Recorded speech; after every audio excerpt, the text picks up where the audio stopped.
Hey everyone, Damon Wayne here from North America's Social Security Insider. Let me cut right to the chase because what I'm about to share with you today could save you tens of thousands of dollars over your retirement, maybe even hundreds of thousands if you're not careful. I get emails every single day from retirees or soon-to-be retirees who tell me they're packing their bags for Florida, Texas, or Tennessee, thinking they're making the smartest financial move of their lives. They see no state income tax and immediately think, frown, that torrid problem solved. I'd keep more of my money, live comfortably, and never have to worry about taxes again. But what if I told you that some of the most popular retirement states are quietly bleeding your savings dry, costing you thousands of dollars every single year without you even noticing it? And even worse, some states that look amazing on paper with all the right buzzwords and low tax promises actually end up being way more expensive once you dig into the full financial picture. Today, I'm pulling back the curtain on the 5 best and 5 worst states for retirement income, breaking down the hidden costs that no one talks about, costs that can completely flip your decision and leave you struggling to make ends meet in your golden years. This isn't just another generic best stage to retire. This is the real deal based on actual data, real retiree stories, and the kind of deep analysis you won't find anywhere else on YouTube. So grab a pen, grab a notebook, and let's get into it, because your retirement savings depend on it. First, let's talk about the biggest mistake I see retirees make when choosing where to spend their golden years. When people start thinking about retirement locations, they fixate on one thing and one thing only: state income tax. They hear, no state income tax, and their brains shut off to everything else. Florida, Tennessee, Texas, Nevada, those names get thrown around like they're the holy grail of retirement, and I get it. It sounds like a no-brainer. Why would you pay state income tax when you don't have to? But herein, the harsh reality that no one tells you, states don't just decide to collect less money, they just collect it in different ways. If a state isn't taxing your income, they almost certainly making up for that lost revenue through higher property taxes, sky-high sales taxes, inflated insurance costs, or a generally higher cost of living across the board. What ends up happening is that retirees make a life-altering decision based on one single variable, income tax, while completely ignoring every other expense that will eat into their savings over time. And let you be clear, over a 20 to 30 year retirement, that kind of mistake doesn't just cost you a little extra cash here and there. It compounds just like interest into something way bigger than most people could ever imagine. Let's say you're losing $3,000 a year in hidden costs because you chose a state based solely on no income tax. Over 25 years, that in $75,000. And that and without even accounting for inflation, which will make those costs go up every single year. That and money you could use for travel, for healthcare, for spoiling your grandkids, or for leaving a legacy for your family instead, in going straight to the state, and you're none the wiser until it did too late. Some states look absolutely fantastic on the surface. They have beautiful scenery, a peaceful vibe, great restaurants, and maybe even a strong retiree community. But when you actually sit down and break down the numbers, when you factor in all the taxes, fees, and hidden costs, they can quietly drain your retirement savings faster than you can say Social Security. Today, weep, starting with the 5 worst states for retirement income. Measly ones that might sound good but will cost you a fortune in the long run. And I'm not just going to list them. I'm going to tell you why they're bad, share real stories from retirees who've been burned, and break down the numbers so you can see exactly how much you'd lose if you choose these states. Let's start with a state that, then beloved for its beauty, but is a financial nightmare for retirees. Vermont is like a postcard come to life. It got rolling, green hills, stunning fall foliage, charming small towns, and a quiet, laid-back pace of life that a lot of retirees dream of. I've had viewers tell me they moved to Vermont because they wanted to escape the hustle and bustle of the city, live closer to nature, and enjoy a slower retirement. And I get that lifestyle matters and Vermont delivers on that front. But financially, it's one of the toughest states in the country to retire in, And most people have no idea until they're already there. Let them start with Social Security taxes because that's a big one for most retirees in Vermont. If you're single and your total income, including Social Security pensions and retirement account withdrawals, is over $50,000 a year, your Social Security benefits are taxable at the state level. If you're married and filing jointly, that threshold drops to just $65,000. Let me put that in perspective. The average Social Security benefit for a retired worker is around $2,800 a month, or $33,600 a year. If you're married and both you and your spouse get that average benefit, that are $67,200 a year, already over the $65,000 threshold. That means a portion of your Social Security is getting taxed, and that money you thought you'd be keeping, but it gets worse. Any out-of-state pensions you have, and any withdrawals from your IRS or 401(k)s are fully taxable at Vermont Trine state income tax rates, which range from 3.35% to 8.75%. So, if you're a retiree with a $40,000 pension and $20,000 in 401(k) withdrawals, that Dan $60,000 in fully taxable income paid a 7.4% rate. That $4,440 in state income tax alone. And then therein, property taxes. Vermont has some of the highest property taxes in the country with an average effective rate of 1.83%, which is nearly double the national average of 1.07%. Let's say you buy a modest $350,000 home in Vermont. Your annual property tax bill would be around $6,405. That's over $500 a month just in property taxes, which is a huge drain on a fixed retirement income. And if that wasn't enough, when you pass away, Vermont imposes a flat 16% tax on your wealth. Yes, you heard that right. 16% CUN significantly reduces what your heirs will receive. I heard from a viewer named Carol last month who retired to Vermont 3 years ago. She, 68, single, gets $32,000 a year from Social Security and $25,000 from her 401(k), so her total income is $57,000. She had no idea that because she over that $50,000 single threshold, her Social Security benefits are taxed. On top of that, her 401(k) withdrawals are fully taxable, and her $350,000 home has a property tax bill of $7,800 a year. Her county has a higher rate than the state average. Carol told me she's losing over $5,000 a year in taxes and fees she never accounted for, and she's now considering moving to a more affordable state, but moving in retirement is expensive too. The worst part, she thought she was making a smart financial decision when she moved there. She saw the beautiful scenery, heard about the quiet lifestyle, and didn't bother to crunch the numbers. That's the danger of Vermont. TU lures you in with its charm, then hits you with hidden costs that drain your savings. Next up is a state that surprises a lot of people, Minnesota. When I tell people Minnesota is one of the worst states for retirement income, they often push back, but Damon, Minnesota has great health care.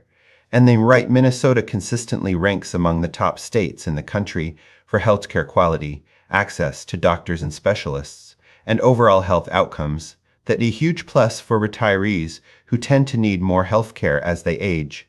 But that great healthcare comes at a steep cost, and most retirees don't realize how much they'll be paying in taxes to fund it. Let me break it down. First, retirement income in Minnesota is taxed at rates ranging from 5.35% to 9.85%, depending on how much you make. That includes every penny of your IRA distributions, your 401(k) withdrawals, and your pension income. No exceptions if you are a retirer with $80,000 a year in retirement income. You're looking at a state income tax rate of 7.85%, which is $6,280 a year in taxes. Then therein Social Security. Minnesota taxes Social Security benefits if your adjusted gross income, AGI, is above $85,000 for individuals and $108,000 for joint filers. Again, let to put that in perspective. If you're married and you and your spouse have a combined AGI of $110,000, which includes Social Security, pensions, and retirement accounts, a portion of your Social Security is taxable. And it doesn't stop there. Minnesota also has an estate tax that ranges from 13 to 16% for estates worth over $3 million. So not only are you getting hit with high taxes while you're alive, but your heirs could be hit with a huge tax bill after you're gone. I had a viewer named Mike from Minnesota reach out to me a few months ago. Here, 72, married, and has a combined retirement income of $120,000 a year, $45,000 from Social Security, $50,000 from his pension, and $25,000 from his IRA.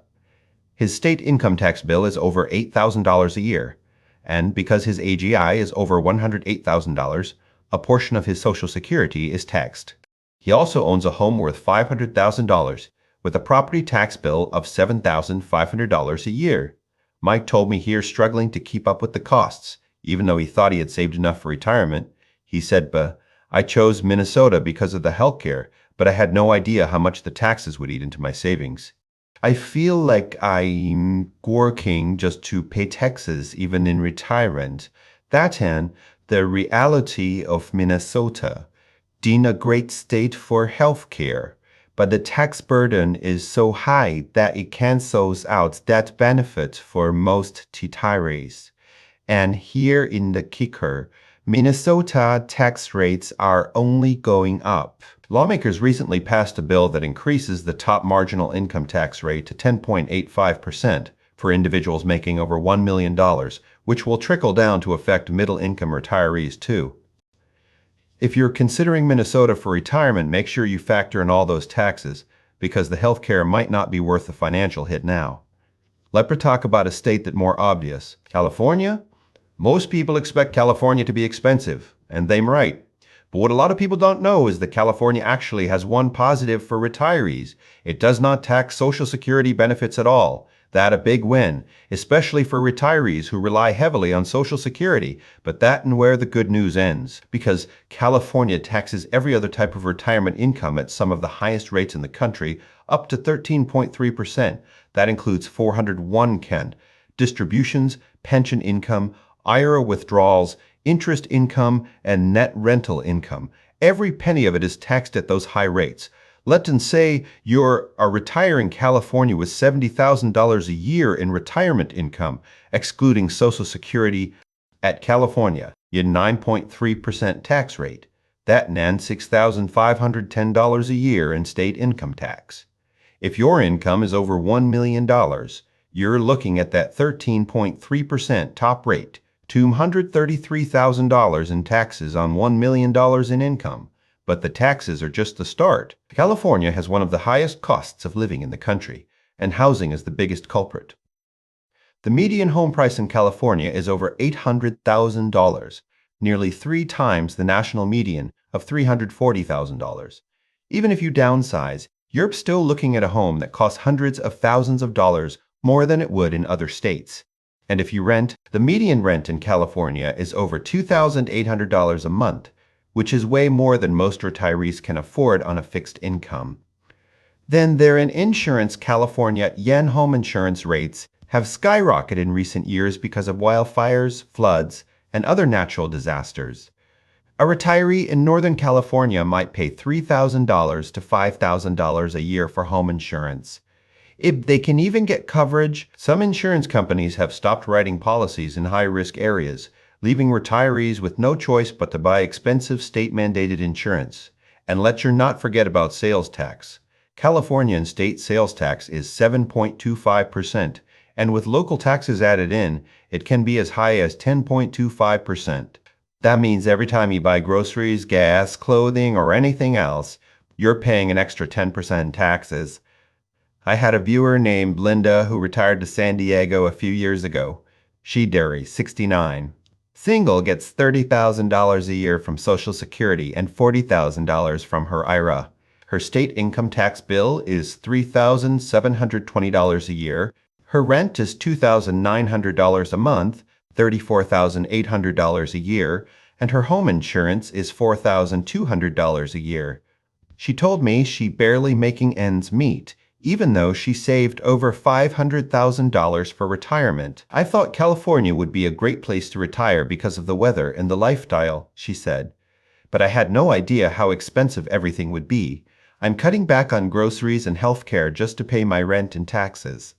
Linda is now planning to move to Arizona, where the cost of living is much lower. The sad truth is that California is a great place to visit, but it's one of the hardest places to sustain retirement long term unless you're a millionaire with an endless stream of income. If you're a regular retired living on Social Security and a modest retirement account, California will eat your savings alive. Moving back to the East Coast, we have Connecticut A2 state that shows up on a lot of BN-friendly states for retirement lists, but it's a bit more complicated than that. The truth is, Connecticut retirement tax situation depends entirely on your personal income. If you're married and your adjusted gross income, AGI is below $100,000, or single with an AGI below $75,000, then your IRA 401k annuity and pension income is generally not taxed at the state level. That's a great deal for lower and middle income retirees, but if you're over those income levels, things start to get expensive. Once your AGI exceeds $100,000 married or $75,000 single, your retirement income begins to be partially taxed. And if your AGI is above $150,000 married or $100,000 single, your retirement income is fully taxable at Connecticut state income tax rates, which range from 3% to 6.99%. Let them break that down with an example. If you married, have an AGI of $160,000 and $80,000 of that is from your 401k and pension, that $80,000 is fully taxable at 6.99%. That's $5,592 a year in state income tax. And Connecticut also taxes Social Security benefits. If your AGI is above $75,000 single or $100,000 married. So if you're a high-income retire, you're getting hit from all sides. But even lower-income retirees aren't off the hook. Connecticut has high property taxes, an average effective rate of 2.14%, which is one of the highest in the country. A $300,000 home in Connecticut would have an annual property tax bill of around $6,420, and sales tax is 6.35%, which adds up over time. I heard from a viewer named Bob who lives in Connecticut. He, 70, married, and has an AGI of $95,000 a year, $40,000 from Social Security, $35,000 from his pension, and $20,000 from his IRA. Since his AGI is below $100,000, his pension and IRA income isn't taxed, which is great, but his property tax bill is $7,200 a year, and his sales tax expenses add up to around $1,500 a year. Bob told me he's doing okay, but if his AGI were to go up just $5,000, he'd start paying taxes on his retirement income, which would strain his budget. Connecticut is a mixed bag, he said. But if you're lower income, it's not too bad, but if you have any significant retirement income, it gets expensive fast. The key thing with Connecticut is that it's not a one-size-fits all state. If you're a lower income retire, it might be a decent option, but if you're a high income retire, you're better off looking elsewhere. Now, let's talk about a state that's one of the most quietly expensive of all, New Jersey. Shout out to Angela in New Jersey, who emailed me last week asking about this. You know who you are? According to the Tax Foundation 2026 State Tax Competitiveness Index, New Jersey ranks second worst in the country for tax competitiveness, right behind New York. That's a red flag right there. But let's just start with the good news. New Jersey does not tax Social Security benefits at all. That's a big win, and it being one of the reasons a lot of retirees stay in New Jersey or move there. But that's where the good news ends, because New Jersey taxes every other type of retirement income, IRA and 401k, withdrawals, all state and local pensions, and out-of-state or private pensions. Every penny of it is taxable. And New Jersey has some of the highest state income tax rates in the country. If you're single with taxable income over $40,000 or married with taxable income over $80,000, you're taxed at 5.5%, and the rate goes up to 11.2% for single filers making over $1 million, up from 10.75% in 2025. Let's take an example.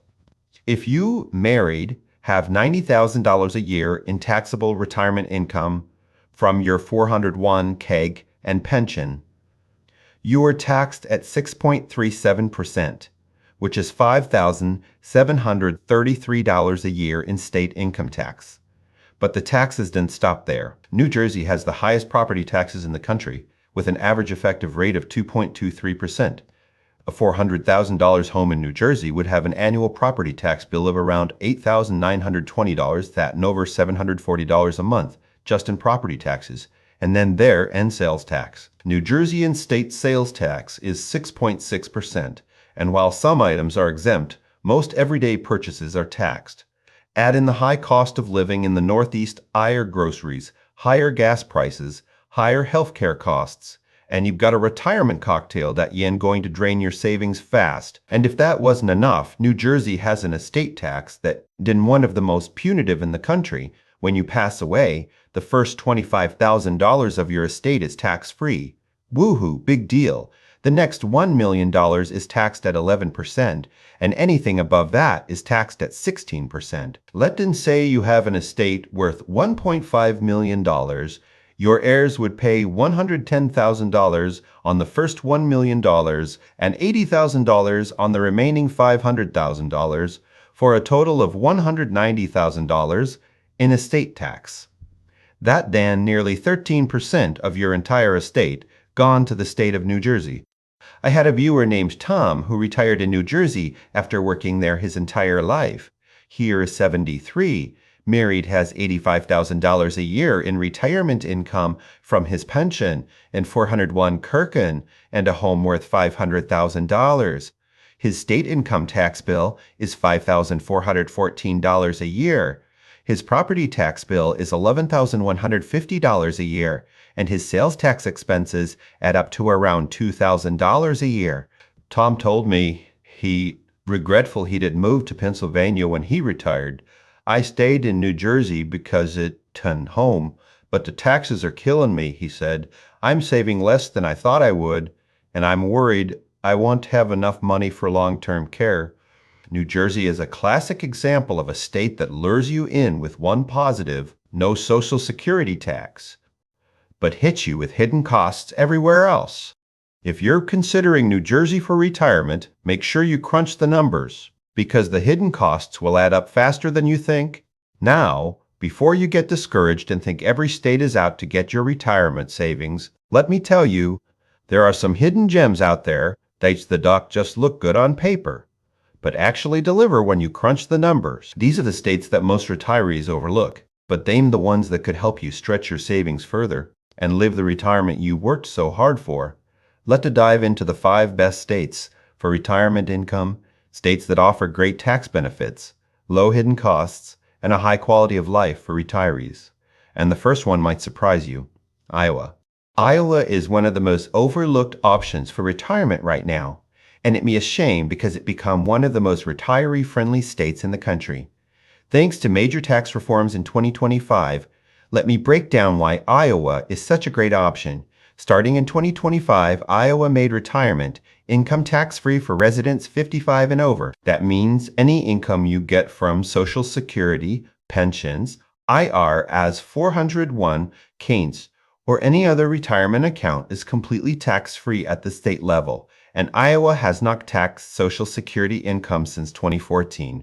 So even before the 2025 reforms, Social Security was already tax-free. That means most, if not all, of your retirement income can be tax-free, something that very few states offer. Let's put that in perspective. If you're 55 or older, have $60,000 a year in retirement income from Social Security, a pension, and you're 401, you'll pay $0 in state income tax in Iowa. Compare that to Vermont, where you could pay over $4,000 a year in state income tax on the same income, a huge savings. But it gets better. Iowa also got rid of its inheritance tax in 2025, so your heirs won't have to pay a penny in state taxes on the assets you leave them, and for any non-retirement income you might have, like net rental income, interest income, or capital gains that taxed, at a newly lowered rate of 3.9% starting in 2026. That one of the lowest state income tax rates in the country for non-retirement income. Iowa also has a low cost of living, well below the national average, and reasonable property taxes with an average effective rate of 1.53%. A $300,000 home in Iowa would have an annual property tax bill of around $4,590, which is much lower than states like Vermont, Minnesota, or New Jersey. And Iowa has a strong healthcare system with good access to doctors and specialists, especially in larger cities like Des Moines and Cedar Rapids. I heard from a viewer named Sarah who moved to Iowa from Illinois 2 years ago. She, 58 single, has $55,000 a year in retirement income from Social Security and her IRA. Before moving to Iowa, she was paying $3,200 a year in state income tax in Illinois. Now she pays $0. Her property tax bill is $4,200 a year, which is $1,800 less than she was paying in Illinois. Iowa was the best decision I ever made. Sarah said, "Mom, I'm keeping more of my money. The cost of living is low, and I have everything I need. I wish I had moved here soon." The best part about Iowa is that it's not a beacher, flashy retirement state. There are no beacher mountains. It's a solid, reliable option that will help you keep more of your savings and live comfortably. Iowa tax reforms were a deliberate move to attract retirees and boost their economy, and it is working. More and more retirees are moving to Iowa every year, and it is easy to see why. Next up is Nevada. A state that known for its casinos and nightlife, but it bans a great option for retirees who want simplicity and low taxes. Nevada's biggest advantage is its simplicity. No state income tax, no estate tax, no inheritance tax, and property taxes that are the third lowest in the country, with an average effective rate of 0.53%. Let them break that down. If you buy a $400,000 home in Nevada, your annual property tax bill would be around $2,120, less than half of what you do pay in New Jersey or Vermont. And since there are no state income tax, every penny of your Social Security pension, IRA, and 401k income is yours to keep. That's a huge benefit for retirees, especially those with higher retirement incomes. Let's say you're a retiree with $80,000 a year in retirement income. You have to pay $0 in state income tax in Nevada compared to $6,280 in Minnesota or $5,592 in Connecticut. That's a savings of over $6,000 a year, which adds up to $150,000 over 25 years. But there is a trade-off, and an important one.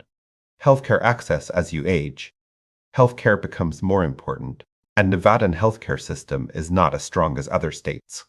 Nevada has fewer doctors per capita than the national average, especially in rural areas.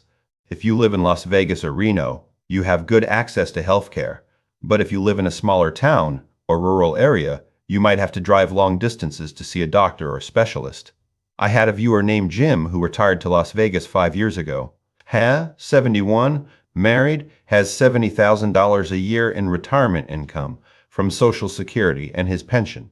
He pays $0 in state income tax. His property tax bill is $2,000 a year, and his cost of living is lower than where he used to live in California. The only downside is health fare, Jim said. I have to drive 30 minutes to see my primary care doctor, and if I need a specialist, it's an hour drive. But for the tax savings, it's worth it. Another thing to consider is the cost of living in Nevada major cities. Las Vegas and Reno have a cost of living that tides slightly above the national average, but it's still much lower than California, New York, or Massachusetts. And Nevada has no sales tax on groceries, which is a nice bonus, something that Tennessee, which we'll talk about later, doesn't offer. Overall, Nevada is a great option for retirees who want simplicity, low taxes, and don't mind the trade-off in healthcare access, especially if they live in a major city. Now, let's talk about a state that almost nobody expects to be on the best list. Pennsylvania. When I mention Pennsylvania as a great retirement state, most people look at me like I'm crazy. Pennsylvania has a state income tax, right? Yes, it does. But here's the catch. That state income tax only applies if you working. If you retired, Pennsylvania does not tax retirement income at all. That means every penny of your Social Security, pensions, IRA withdrawals, and 401(k) distributions is completely tax-free at the state level.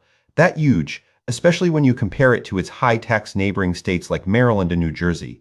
Let her put that in perspective. If you're a retired with $75,000 a year in retirement income, you do pay $0 in state income tax in Pennsylvania compared to $5,414 in New Jersey or $4,875 in Maryland. That means a savings of over $5,000 a year. Pennsylvania also has reasonable property taxes, with an average effective rate of 1.36%. Lower than Vermont, Minnesota, Connecticut, and New Jersey. A $350,000 home in Pennsylvania would have an annual property tax bill of around $4,760, which is manageable for most retirees. And Pennsylvania has a low cost of living, especially outside of major cities like Philadelphia and Pittsburgh.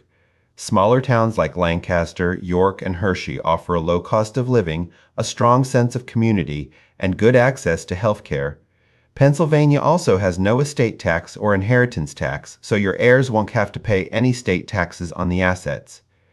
I had a viewer named Diane who moved to Pennsylvania from New Jersey 3 years ago. She's 67, married, has $65,000 a year in retirement income from Social Security and her 401 core.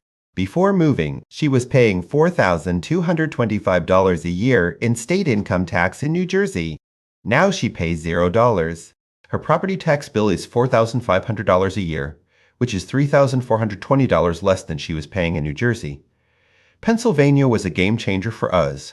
Diane said online, keeping more of our money, the cost of living is lower, and we're closer to family. I can believe more retirees don't consider it. The reason Pennsylvania is so overlooked is because you're not a banyo-flashy retirement state. It doesn't have beaches or mountains, and it is not known for warm weather. But when it comes to pure financial benefits, Pennsylvania is one of the best states in the country for retirees. It is no wonder Pennsylvania is gathering up large swaths of retirees from neighboring states like New Jersey and Maryland. They're realizing that they can keep more of their savings and live a comfortable life in Pennsylvania. Next on our list is Tennessee, key state that looks great on paper, but has a hidden catch that most retirees miss. Let us start with the good news. Tennessee has no state income tax, no estate tax, no inheritance tax, and very low property taxes, with an average effective rate of 0.62% TAMPI of the lowest in the country. A $350,000 home in Tennessee would have an annual property tax bill of around $2,170, which is very affordable. And since there's no state income tax, your Social Security pension, IRA, and 401(k) income is all tax-free. That sounds like a perfect retirement state, right? Well, not so fast. The catch is the sales tax. Tennessee has one of the highest sales tax rates in the country, with a state sales tax of 7% and local sales taxes that can push the total rate up to 9.6%, that are nearly 10% in some areas, and here and the kicker, Tennessee taxes groceries at 4%, which is something that most states don't do. Groceries are a major expense for retirees, especially those on a fixed income, and a 4% tax on groceries can add up fast. Let them do the math. If you're a retired who spends $500 a month on groceries, that's $6,000 a year. A 4% tax on that is $240 a year. And not 10 just groceries. Every other purchase you make, from gas to clothing to dining out, is taxed at 9.6%. Let's just say you spend $30,000 a year on non-grocery items. 9.6% of that is $2,880 a year. So total sales tax expenses are $3,120 a year. Now compare that to a state like Iowa, which has a 6% sales tax and no tax on groceries. If you spend the same $500 a month on groceries, and $30,000 a year on non-grocery items, you do pay $1,800 a year in sales tax, saving $1,320 a year. That's a big difference. I had a viewer named Rick who retired to Nashville 2 years ago. Here, 70, single, has $60,000 a year in retirement income from Social Security and his pension. He pays $0 in state income tax and $2,200 a year in property taxes, which is great. But his sales tax expenses add up to $3,500 a year, more than he expected, Din. I thought I was saving money by moving to Tennessee, Rick said, but between the high sales tax and the grocery tax, I'm actually paying more in taxes than I was in my previous state, which had a low income tax but no sales tax on groceries. The KTAT with Tennessee is that it's a great option if you spend very little money. You a homebody who doesn't go out much, does need to buy a lot of things, and cooks at home every day. But if you're a retiree who likes to travel, dine out, or buy new things, the high sales tax will eat into your savings. It's a classic case of buy-bun trade-offs. You save on income and property taxes, but you pay more in sales taxes. You have to decide which is more important for your lifestyle. And finally, we have Florida, the most popular retirement state in the country.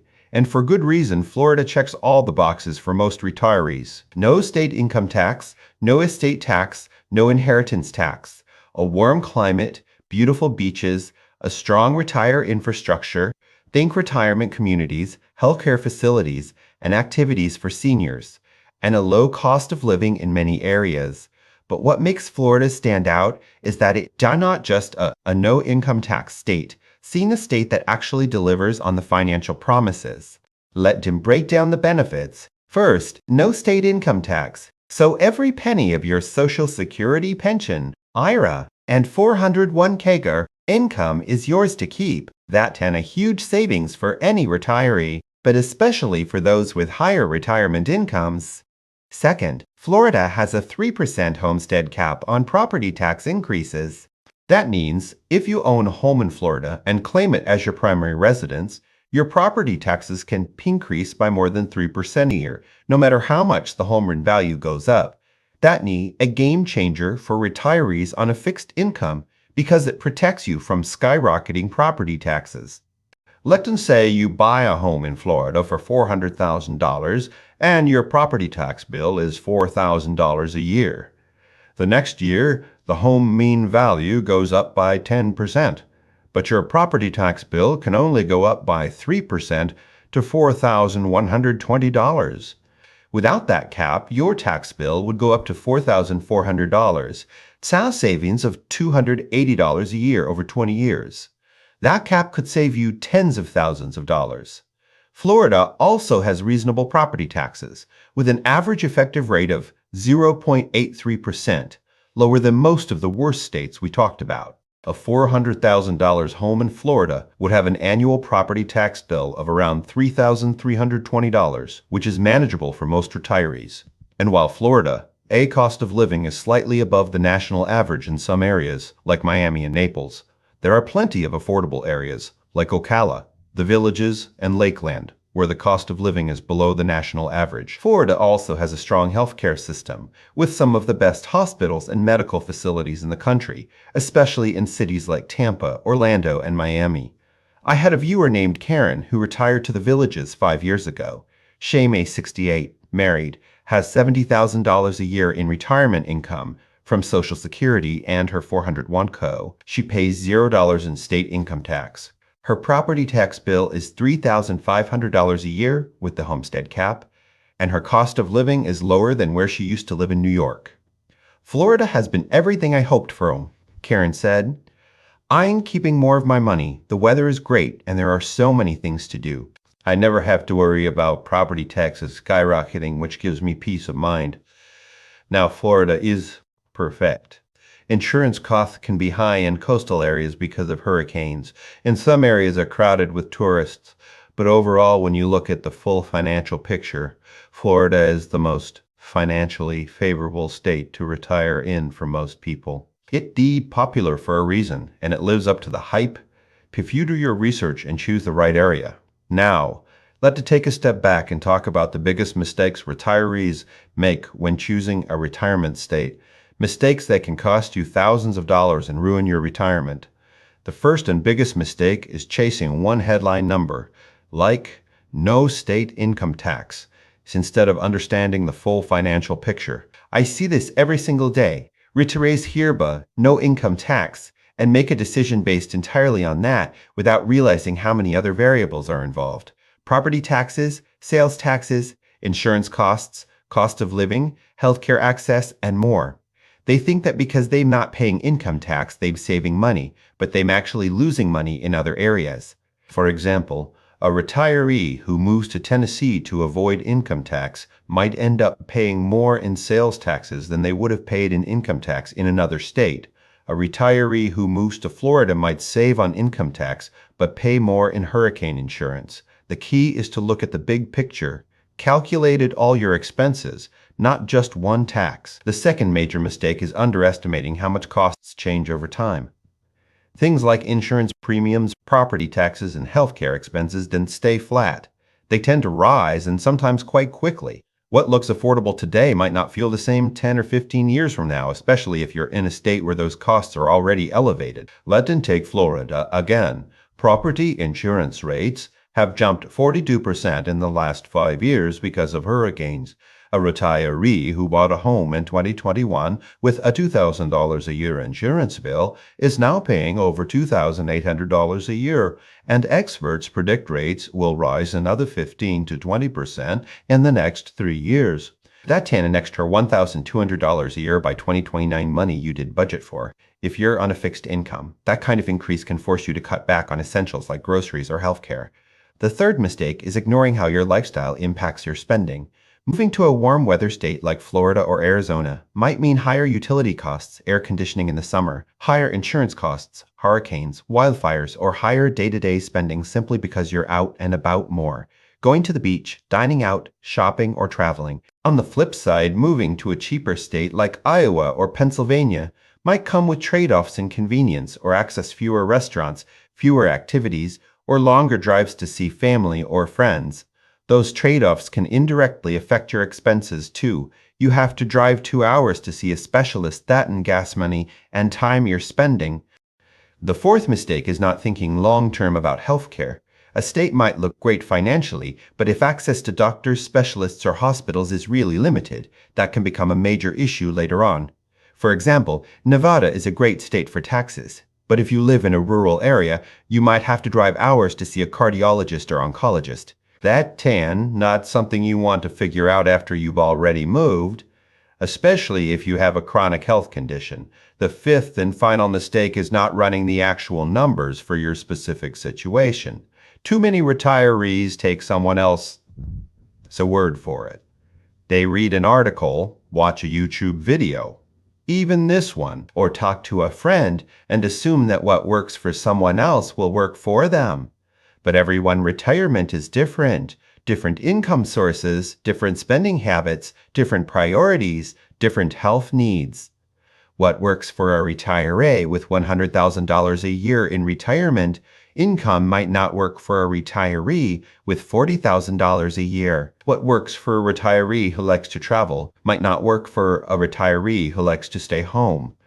The only way to know if a state is right for you is to run the numbers, calculate your total income, your total expenses, including all taxes, insurance, housing, groceries, and other costs, and see if it is sustainable over 20 or 30 years. If you don't do that, you are essentially guessing on one of the biggest financial decisions you ever make. At the end of the day, choosing a retirement state is a lot more personal than people think. It's not just about taxes, and it's not just about cost. It's about how all of those factors come together to support the kind of life you actually want to live. The real decision is about finding the best state team, about finding the best fit for your specific situation. That means looking at your income sources, your expected expenses, your long-term care needs, and your personal preferences all at the same time. It means understanding not just what things cost today, but how they might change over the course of your retirement. The goal isn't just to minimize expenses. To create a setup where your money supports your lifestyle in a sustainable way over time. And when you approach it that way, the answer often becomes a lot clearer. For example, if you're a high-income retiree who values healthcare and low taxes, Iowa or Pennsylvania might be the best fit. If you are a retirer who loves warm weather and wants a strong retirer community, Florida might be the way to go. If you're a retirer who wants simplicity and low taxes, Nevada might be perfect. And if you're of a lower income retiree, Connecticut might be a decent option if your income is below the tax threshold. It all depends on you.